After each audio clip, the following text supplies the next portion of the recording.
Este video clase creo conveniente grabarlo por unas razones muy especiales. Resulta que el pasado martes 21 de abril y este martes 28 de abril se le dio tratamiento al tema la ética y la moral en la asignatura de filosofía general. Resulta que el pasado martes, que lo presentó el alumno Oscar Mauricio Aguillón, y hoy martes 28, que lo ha presentado Boris Esaú, considero que han quedado latentes algunas confusiones o algunas situaciones que no están totalmente claras, tanto para ambos como para el resto de los alumnos que participaron en calidad de oyentes. Entonces la idea es que con esta grabación, video clase, tratemos todavía de quedar lo más claros posibles, porque es fundamental que para el resto de la asignatura y de las próximas asignaturas de la licenciatura se tenga total claridad respecto a este tema, ética y moral, que es muy fundamental. Entonces, voy a desarrollar el tema con elementos muy específicos, ¿verdad?, en razón de lo expuesto por ambos. Primero, habría que aterrizar, iniciando, que debe entenderse por el estudio de la ética, que tradicionalmente ha sido conocido el estudio de la ética como filosofía moral. Al final usted comprenderá por qué esa relación, el estudio de la ética o filosofía moral, y el tema es ética y moral. Entonces hay que partir de conceptos fundamentales. Partamos de ética. ¿Qué vamos a entender conceptualmente por ética? Pues el término deriva de la raíz griega ethos o éticos, que significa carácter, hábito o costumbre. La misma palabra encuentra su correspondiente en el latín como mos o more, como dijo Boris Esaú. Es decir, mos o more es moral, que suele traducirse como morada del hombre. Esto quiere decir que por lo menos desde el punto de vista conceptual, ética y moral, al menos desde el punto de vista conceptual, ética y moral son lo mismo. Ahora, entonces, ¿qué es la ética? La ética es una disciplina científico-filosófica que se encarga de establecer normas de conducta y convivencia entre los seres humanos. La ética es una disciplina científico-filosófica que se encarga de establecer normas de conducta y convivencia entre los seres humanos. A la ética también se le conoce como filosofía moral. Según el tratadista Antonio Marlaska López, se pueden distinguir dos tipos de ética. Uno, la ética como moral vivida. Ética como moral vivida. Dice que es aquella que ha existido siempre. Es aquella que ha existido siempre. Es decir, que desde que existe el hombre, se supone que toda civilización ha ejercido una ética en particular. No se sabe de ninguna civilización en Oriente o en Occidente que haya carecido de alguna normativa tendiente a regir la conducta de sus moradores. Esta ética también se conoce con el nombre de ética utens. Ética utens. La otra es la ética como saber teórico, ¿verdad? La ética como saber teórico es una reflexión filosófica que el hombre ha realizado acerca de su comportamiento o conducta social. Es una reflexión filosófica, la ética como saber teórico, que el hombre ha realizado acerca de su comportamiento o conducta social. Este tipo de ética nació allá en Grecia, como ha sido sostenido por ambos, y nació con alguien que es considerado el padre de la filosofía y de la ética, como Sócrates. O sea, también dice de Sócrates que es el fundador de la ética. Pues sí, se le adjudican una serie de elementos a Sócrates, pero hay que afirmar algo de Sócrates como fundador de la ética, como padre de la ética, quien vivió en Atenas entre el año 470 y el año 399 a.C. Inclusive le decía, hoy martes 28 le decía a Boris Esaú que si no había leído algo donde hacían la comparación de Sócrates con Jesús de Nazaret, dado sus prerrogativas y el impacto de su mensaje, dado sus prerrogativas y el impacto del mensaje de Sócrates. Entonces, ¿por qué? Porque en las aclaraciones, en la exposición de Boris Esaú, se le hacía ver de que Sócrates trató de influir tanto en los jóvenes de aquella época, en la gente de aquella época, que no se quedaran solo con aquella verdad que se venía sosteniendo por otros, sin que los jóvenes entraran a valorar, a buscar verdad, a comprobar, etc. Entonces Sócrates se le acusó de parte del Estado griego que él estaba promoviendo, estaba incitando a los jóvenes a una especie de rebelión.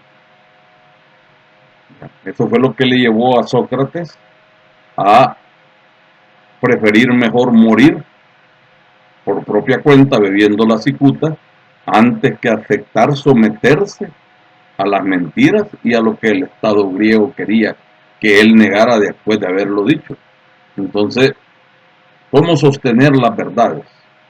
Entonces, a eso se refiere el caso de Sócrates, de la comparación, pero tenemos que tener claro que Sócrates no dejó ningún texto escrito, no escribió ninguna sola línea.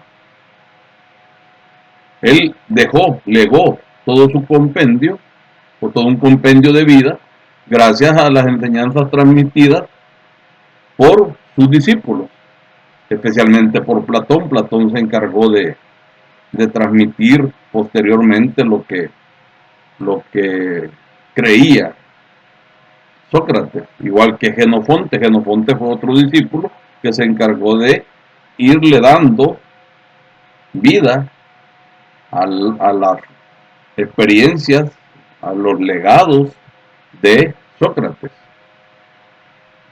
Entonces, fue para sus contemporáneos un modelo de vida.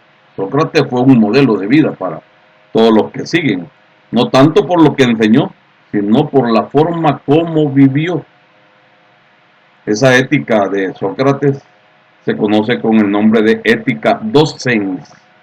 Ética docens significa la moral vivida de todo hombre, sus convicciones morales, sus actitudes éticas ante la vida. Y está también la ética utens, que es la necesaria reflexión filosófica sobre aquella cuya función se interpreta de distintas maneras, de acuerdo a las corrientes. Entonces, eh, la forma en que vivió Sócrates, la forma en que se relacionó Sócrates, se le va a ubicar mediante esos dos reconocimientos de ética, ética utens y ética docens. Entonces, en razón de lo expuesto por ambos compañeros, aquí cabe hacer porque siento en el fondo que quedaba una situación mínima de confusión y es necesario que aclaremos. Entonces, la pregunta específica es, ¿existe diferencia entre la ética y la moral? ¿Existe diferencia entre la ética y la moral? Entonces, si ya dijimos que desde el punto de vista conceptual no hay diferencia, allá hablamos de ethos, ética y mos more, y conceptualmente llegamos a sostener que es lo mismo, ¿verdad? Entonces, desde el punto de vista filosófico, ¿qué significa? Pues ahí está la diferencia. Desde el punto de vista filosófico, ética y moral no son lo mismo. La ética es teórica, debido a que va a establecer normas y patrones de conducta. La ética va a establecer normas y patrones de conducta. Entonces, es un elemento teórico. Ahora, la moral, en cambio, desde el punto de vista filosófico, es práctica. Es la aplicación de aquellas normas establecidas por la ética. Es la aplicación de aquellas normas establecidas por la ética. Allí radica fundamentalmente la diferencia formal entre ambas. Aunque conceptual, insisto, aunque conceptual, tengan el mismo origen. Entonces, podría concluirse que cuando alguna persona infringe una norma, se le puede atribuir, se le puede achacar, como dice mi abuela, la falta a la ética. Cuando infringe una norma, cuando violenta una norma, se le puede atribuir falta a la ética. Y que cuando se contraviene una costumbre, se acusa falta a la moral.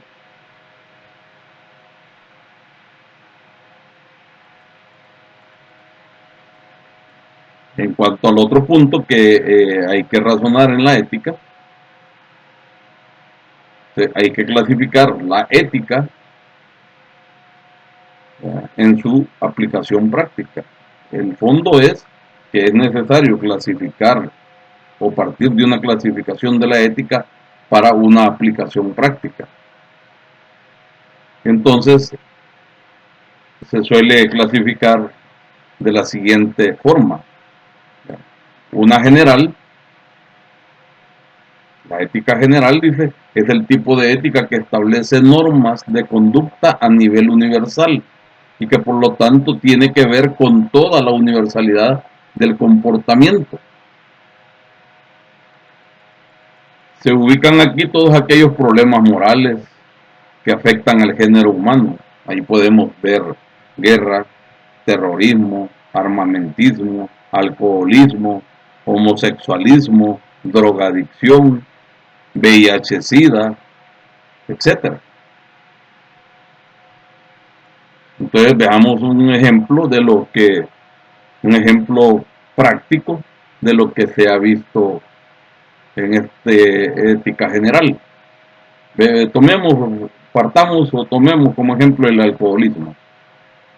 Ciertamente el alcoholismo lo padece un individuo en concreto. Tiene nombre y apellido, el alcohólico, el ebrio consuetudinario. Entonces, para la sociedad es una lacra, es un mal, un vicio que afecta a toda la sociedad. ¿Por qué afecta a toda la sociedad?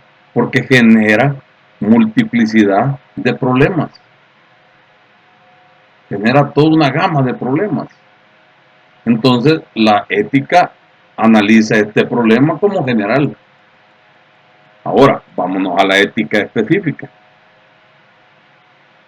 La ética específica es el tipo de ética que se orienta a la justificación y explicación de la moralidad de los actos, o sea, los aspectos de la vida, que afectan a una persona o a un grupo pequeño dentro del género humano. Y ahí se van a ubicar los temas de aborto, homicidio, suicidio, necrofilia, pedofilia, zoofilia. Entonces hay algunos conceptos que para algunos de ustedes son nuevos, o habiéndolos escuchado anteriormente en bachillerato o en primaria no le prestaron atención. Pues la mayoría de nosotros tenemos comprensión de que es el aborto, que es un homicidio, que es un suicidio, pero ya cuando llegamos a la necrofilia, ¿qué es la necrofilia? La necrofilia es una conducta sexual, lógicamente, de una persona que tiene relaciones sexuales con cadáveres humanos. Necrofilia, una persona que tiene relaciones sexuales con cadáveres humanos. Entonces, esa forma o conducta sexual se considera una perversión o una desviación sexual. La pedofilia, usted ha escuchado, por ejemplo, que dentro de la Iglesia Católica se habla mucho de curas pedófilos. Entonces, o no tan solo en la Iglesia Católica, sino que hay distintos seres humanos en distintos sectores sociales que se vuelven o tienen una desviación sexual que se llama pedofilia. Y la pedofilia es la atracción sexual de la persona adulta hacia niños de su mismo o de distinto sexo. ¿Cuál es el punto? Tener relaciones sexuales un adulto con niños o niñas.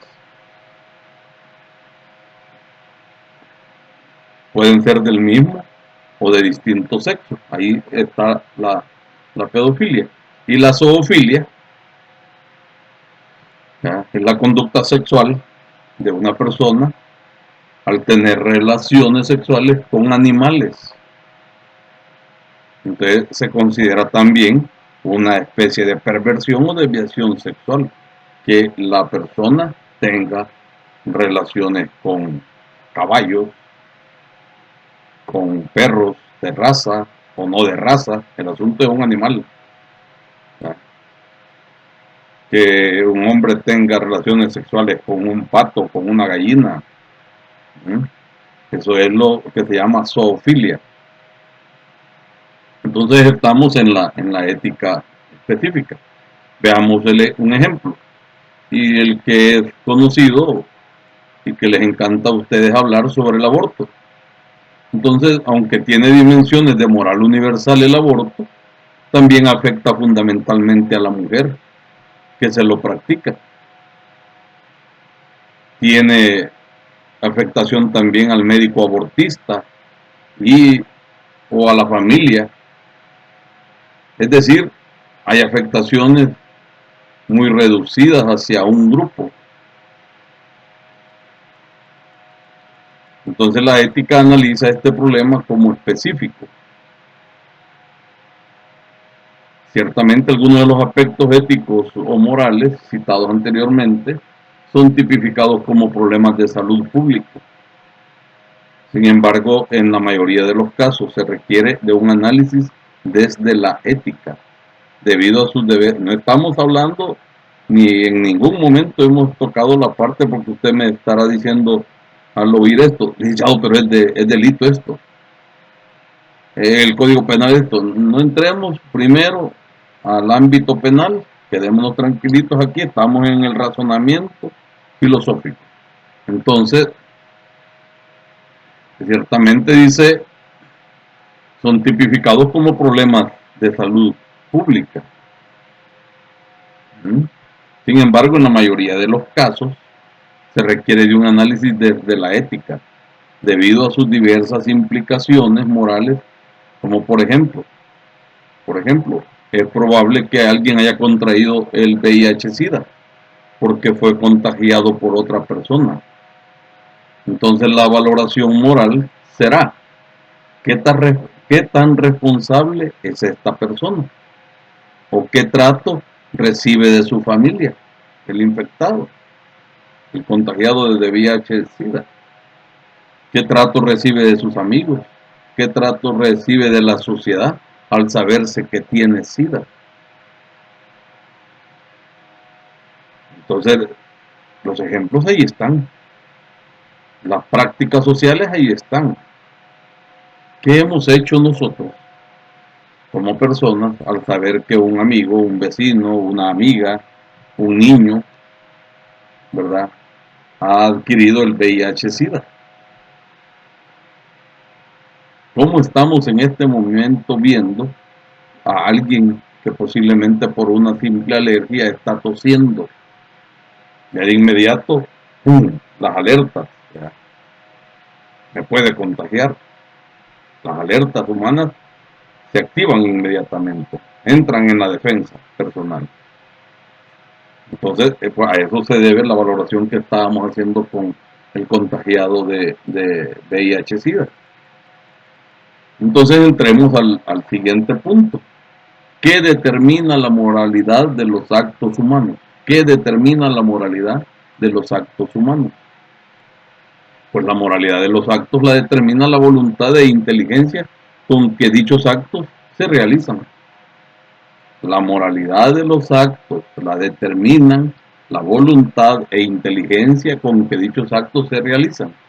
Por ejemplo, para que nos entendamos, no es lo mismo matar a alguien porque así se planeó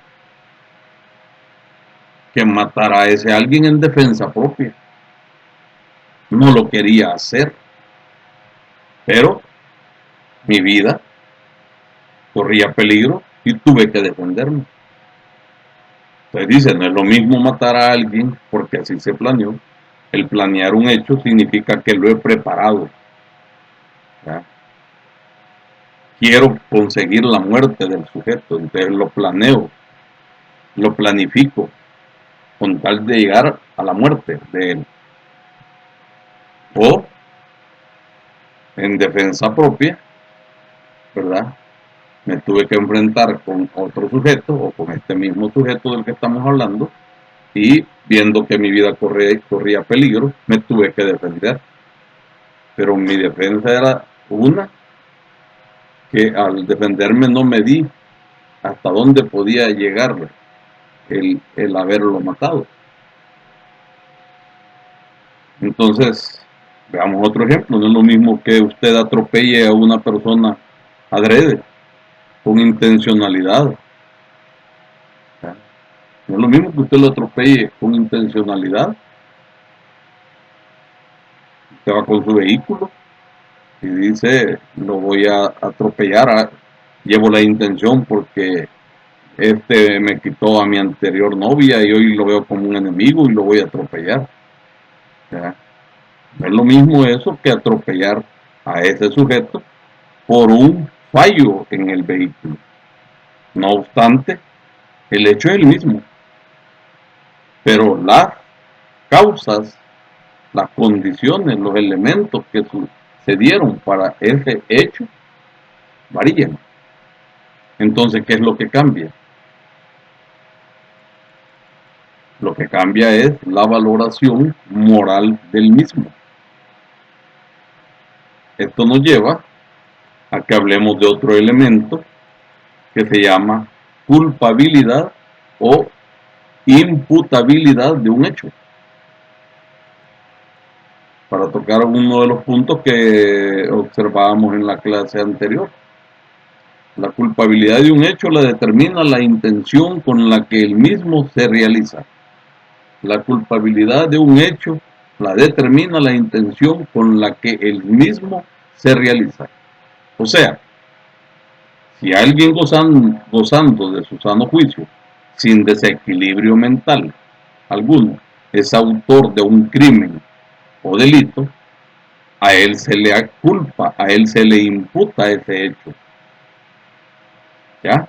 En cambio, si se comprueba que una persona cometió un delito en razón de que tiene demencia de cualquier tipo, la valoración es diferente. Esto no quiere decir que quede libre de todo juicio moral. De igual manera se le aplica la ley, ¿ya? Por su estado. Claro,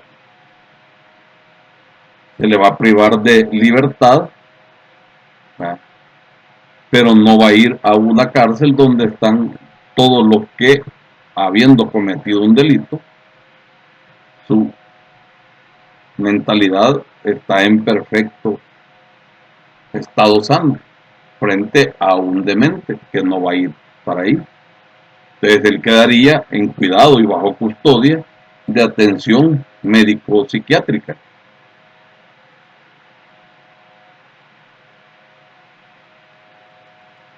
¿Qué diferencia existe entre actos del hombre y los actos humanos? Usted dirá en este momento, pues, ¿es esto si esto es lo mismo? No. ¿Qué diferencia existe entre actos del hombre y actos humanos o actos humanos? Entonces, allá en Introducción al Derecho, estamos en filosofía general, allá en Introducción al Derecho, se vieron los conceptos jurídicos fundamentales, pero para hablar de conceptos jurídicos fundamentales, en uno de ellos se hablaba de acto y luego de acto jurídico. Entonces, ¿qué se debe entender por acto? O sea, se deberá entender como una acción que se ejerce por voluntad, ya sea para procurar un bien que se presume universal o personal. Sin embargo, los actos se suelen clasificar en actos humanos y actos del hombre. Entonces, vamos a aclarar esta parte. Los actos del hombre son todos aquellos que éste realiza, sean buenos o sean malos. Los actos del hombre son todos aquellos que éste realiza, sean buenos o sean malos. Ejemplo, la guerra, la agresión, el maltrato y las más diversas formas de delito. Esos son actos del hombre, pero no humanos. Son inhumanos. Son actos hechos por el hombre, pero son actos inhumanos. Los actos humanos son aquellos que responden a la propia naturaleza, a la propia esencia humana. Los actos humanos buscan siempre el bien, que ya dijimos, sean buenos o sean malos. No, los actos humanos siempre buscan el bien. De ahí que lo que hace que una persona sea humana es esa cualidad de bondad que está latente en ella, está en su propia esencia, está en su propia naturaleza. Esa dimensión humana le hace alejarse del mal, porque la maldad contradice su propia dignidad humana. Esto, desarrollado conforme el tema hasta donde se esperaba que deberían haber llegado Borges Saúl y Oscar Mauricio, termina aquí. Pero esto me lleva a desarrollar en este momento otro apartado que se llama la ética y la profesión. La ética y la profesión. Entonces, ahí vamos a entrar al concepto de ética profesional, que nos va a servir de mucho en el desarrollo de nuestros estudios, de nuestra carrera, de nuestra vida personal. Digo, aquel que la quiera hacer como un elemento de bien para que le sirva para su dignidad humana. Entonces la ética profesional no es más que la aplicación de principios éticos, morales, a una determinada profesión. Es la aplicación de principios éticos y morales a una determinada profesión. También se le conoce como deontología, o sea, la ética aplicada o moral casuística o moral casuista, como dicen otros. De la ética aplicada en el ámbito profesional o la moral donde se valoran casos en nuestra vida profesional o en nuestra vida personal para enfrentarnos. Cabe una pregunta antes para que reflexionemos. ¿Qué es una profesión? Entonces, los autores vienen y definen la profesión de la siguiente manera. Voy a leer textualmente. Es aquella actividad laboral que la persona desempeña al servicio de los demás de manera permanente dentro de un medio económico y social determinado y en aras de una justa remuneración. Voy a repetir que es una profesión. ¿Cómo se define profesión? Aquella actividad laboral que la persona desempeña al servicio de los demás de manera permanente dentro de un medio económico y social determinado y en aras de una justa remuneración. Este es una forma de entenderla de un tratadista, Juan Fernández o Juan González Fernández, que tiene que ver sobre las reflexiones éticas. Entonces, cabe preguntarse qué elementos están implicados en una profesión, qué elementos se encuentran vinculados o implicados en una profesión.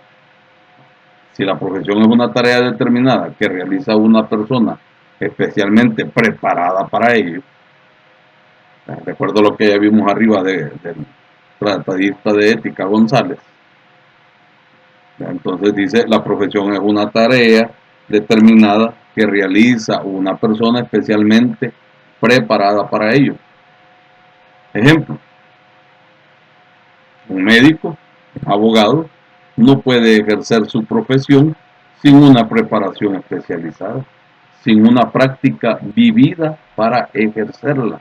Allá arriba, cuando empezábamos el tema, hablábamos de la ética vivida. Entonces, un médico, un abogado no va a poder ejercer la profesión si no está preparado especialmente para eso y si no tiene una práctica. ¿Qué otro elemento? Dice, la profesión implica cierta permanencia en su desempeño. Entonces el abogado no puede ejercer hoy la profesión y mañana no. El profesional del derecho tiene que estar en plena vigencia o en constante vigencia y vivencia para poderla ir sosteniendo en el tiempo. El tercer elemento, la profesión cumple una función de servicio social, buscado, solicitado y pagado. Hablábamos en la clase de donde participaba exponiendo el tema Jorge Saúl, cuando Ingrid García decía, pues sí que hay una competencia desleal porque algunos cobran más, otros cobran menos. Pues sí, pero esta es una profesión de naturaleza liberal.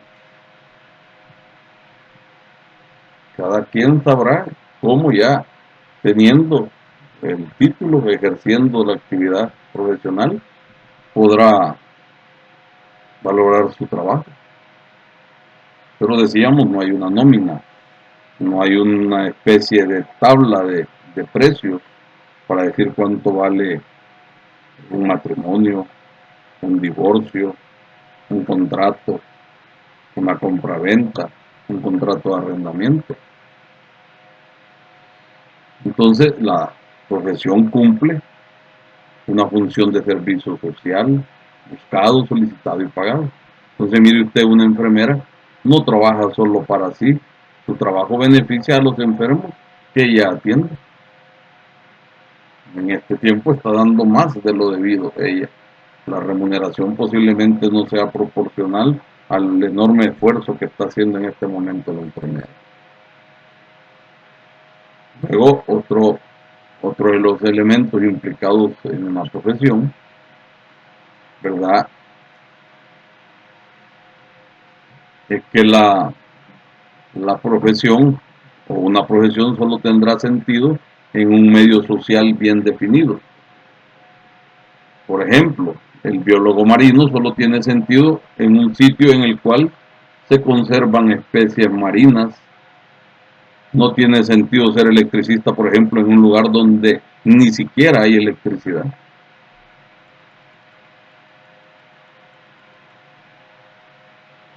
Entonces,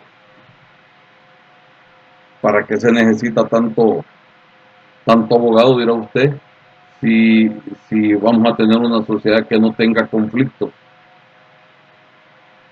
unas personas con otras?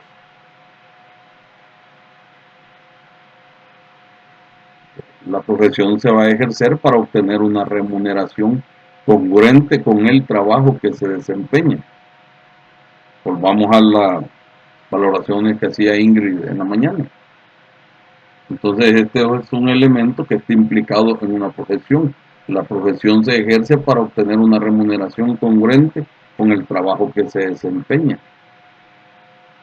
Entonces, por ejemplo, no sería justo pagarle a un ingeniero el mismo salario de un operario. No es que se esté teniendo de menos al operario o menospreciando la función del operario, o sea, frente a la posición del ingeniero.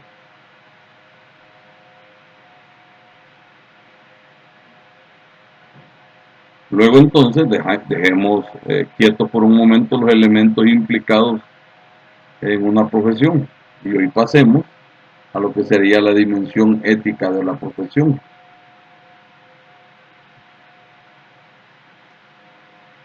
Todo profesional debe ajustarse legalmente al ejercicio de una ética que sustente el buen desempeño de su profesión.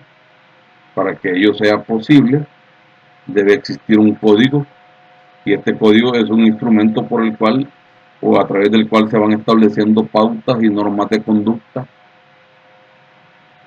para el profesional. Algunos rasgos normativos para el ejercicio de una profesión, pues ahí van a estar en ese código. Estos rasgos, al menos, o esos rasgos normativos, al menos, de manera general, deberían andar por los siguientes. El primero sería guardar fidelidad a la institución o al patrón que suministra el trabajo, a quien le brinda la oportunidad de que usted preste su servicio. Usted debería guardarle fidelidad, ya sea una institución o una persona natural, física, que busque su servicio, pues usted debe guardarle fidelidad.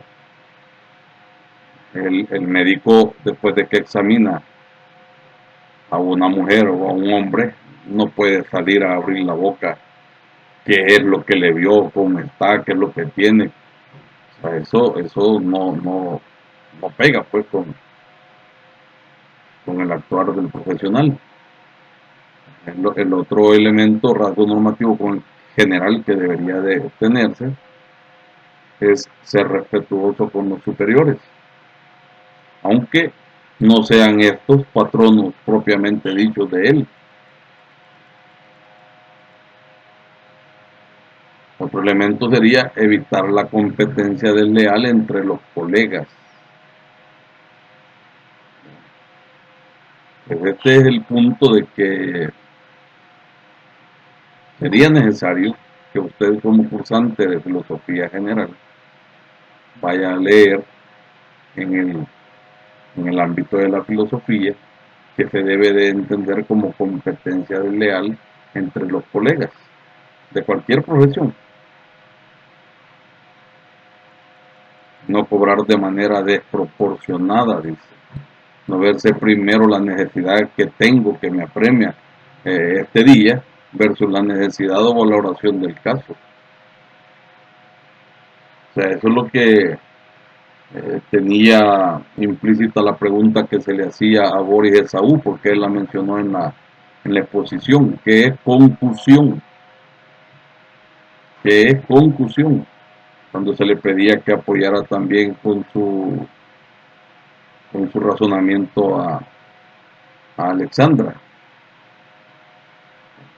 Entonces, ¿qué es la concusión? Pues tiene que ver con no cobrar de manera desproporcionada, no verse primero la necesidad que tengo que pagar local, que tengo que pagar secretaria, que no tengo para los gastos de la casa y primero al primero que se me pone como cliente le saco todo eso y después veo el caso, voy a valorar el caso, ¿no?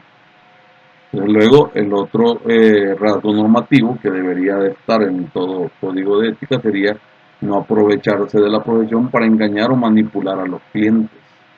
No aprovecharse de la profesión para engañar o manipular a los clientes. Luego, guardar el secreto profesional. Defender los intereses del gremio.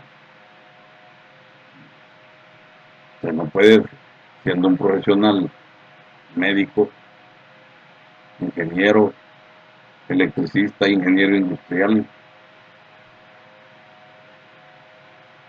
abogado, usted no puede ir contra el mismo gremio y solo usted salvarse.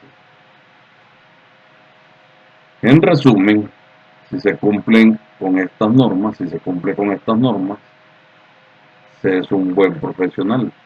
Claro que le faltan otros elementos a este famoso, a estos famosos, por eso dije rasgos normativos, algunos rasgos normativos que debería tener todo código de ética.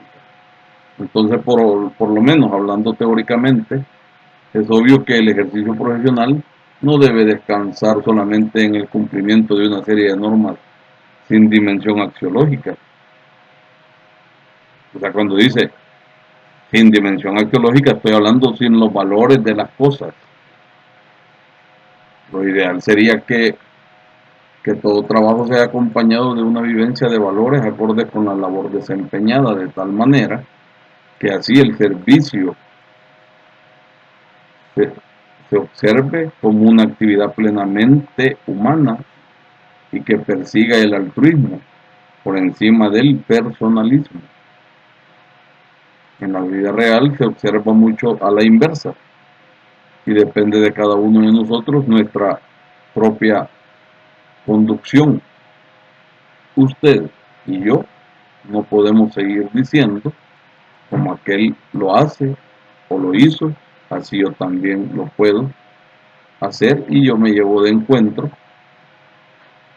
mi propia naturaleza humana, mi propia forma de ser. Y como dice mi abuela, empiezan los problemas de inconsciencia, o como ella decía, tenés pesar moral. Y entonces usted ya no está tranquilo, ya no duerme tranquilo. Entonces este tema, digamos que de manera eh, un tanto más amplia para contribuir a la aclaración de los puntos en duda o en supuesta duda o en contradicción planteados en el desarrollo de las 2 semanas, pues espero que sirva de abono. Y si aún así todavía hubiese alguna duda, alguna interrogante, alguna inconsistencia, pues que en el conversatorio del día jueves a las 8 de la noche podamos plantearlo. Los invito para ese día que nos eh, enlacemos a través de la herramienta conversatorio del aula virtual de filosofía para que podamos darle tratamiento a esto. Cierro la presente actividad.